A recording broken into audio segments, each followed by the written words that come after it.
ಕಾಳಿ ಮಾತೆಯ ಪೂಜೆ ಅರ್ಥ ಮತ್ತು ಮಹತ್ವ. ಕಾಳಿ ಮಾತೆ ಶಕ್ತಿ, ಧೈರ್ಯ, ರಕ್ಷಣೆ ಮತ್ತು ದುಷ್ಟಶಕ್ತಿಗಳ ನಾಶ ಪ್ರತೀಕವಾಗಿದ್ದಾಳೆ.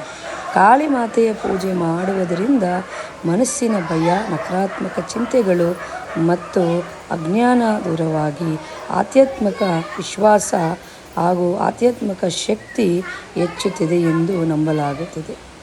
ಪ್ರತಿ ಭಾನುವಾರ ನಾವು ಒಂದು ಕಾಳಿ ಪೂಜೆ ಮಾಡ್ತೀವಿ ಮತ್ತು ಒಂದು ಕೋಳಿಯನ್ನು ಬಲಿ ಕೊಡ್ತೀವಿ. ಮನೆಗೆ ಶಾಂತಿ ಆಗುತ್ತದೆ, ದುಷ್ಟಶಕ್ತಿಗಳಿಂದ ರಕ್ಷಣೆ ದೊರೆಯುತ್ತದೆ, ಭಯ ಮತ್ತು ಆತಂಕ ಕಡಿಮೆ ಆಗುತ್ತದೆ, ಧೈರ್ಯ, ಶಕ್ತಿ ಮತ್ತು ಆತ್ಮವಿಶ್ವಾಸ ವೃದ್ಧಿಯಾಗುತ್ತದೆ, ಮನಸ್ಸಿಗೆ ಶಾಂತಿ ಮತ್ತು ನೆಮ್ಮದಿ ಸಿಗುತ್ತದೆ, ಜೀವನದಲ್ಲಿ ಅಡೆತಡೆಗಳು ಎದುರಿಸುವ ಶಕ್ತಿ ದೊರೆಯುತ್ತದೆ.